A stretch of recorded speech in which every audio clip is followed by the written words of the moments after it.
मनोहर का घर पुराने कब्रिस्तान के पीछे था और उसके घर की छत से वह कब्रिस्तान अच्छे से दिखता था। वह रोज उस कब्रिस्तान को पार करके ही अपने काम पर जाता था। मनोहर के 2 बच्चे थे और दोनों बच्चे बड़े ही शैतान थे। बड़े बेटे का नाम रोकी और छोटे बेटे का नाम विक्की था। एक बार गर्मी की छुट्टियों में रोकी और विक्की की बहन सोनिया भी आई हुई थी। तीनों मिलकर रात के लगभग 12 बजे एक रूम में ट्रुथ और डेयर खेल रहे थे। रोकी सोनिया से पूछता है कि तुम ट्रुथ लोगी या डेयर। सोनिया डेयर लेती है और पूछती है कि तुम लोग कुछ खतरनाक करने के लिए तो नहीं कहोगे ना। ये हुई ना बात, तो जाओ अब छत पर से घूम करके आओ और छत पर रखे गमले में से फूल तोड़ कर लाना, तभी हमें पता चलेगा कि तुम छत पर से आई हो या नहीं। तो छत पर से तो कब्रिस्तान दिखता है। नहीं, मैं नहीं जाऊंगी वहाँ पर। रोकी और विक्की दोनों सोनिया को छत पर जाने के लिए जबरदस्ती बोलते हैं। सोनिया छत पर जाती है और जैसे ही गमले में लगे फूल की तरफ बढ़ती है तभी उसकी नजर कब्रिस्तान की ओर पड़ती है। कब्रिस्तान में एक बड़ा सा सूखा पेड़ होता है। वह देखती है कि उस पेड़ पर एक सर कटी हुई उल्टी लाश लटक रही होती है। सोनिया उसे देखती है और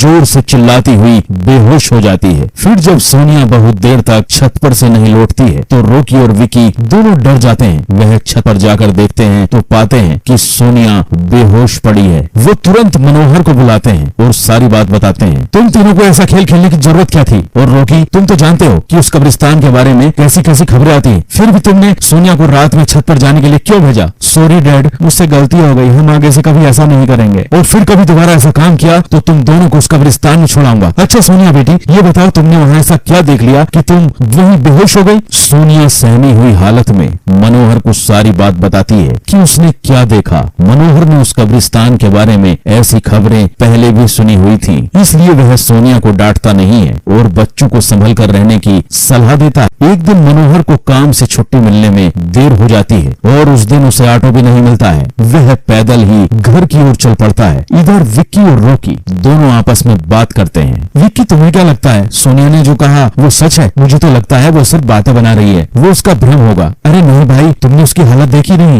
एक दिन भी और यहाँ रुकने को तैयार नहीं हुई। मुझे लगता है कि उसने सच में कुछ ऐसा देखा होगा कि चलो चलो हम कब्रिस्तान में जाकर खुद ही देख लेते हैं। अरे भाई, तुम पागल तो नहीं हो गए? मुझे अपनी जान बहुत प्यारी है, मैं कहीं नहीं जाऊंगा और तुम भी मत जाओ।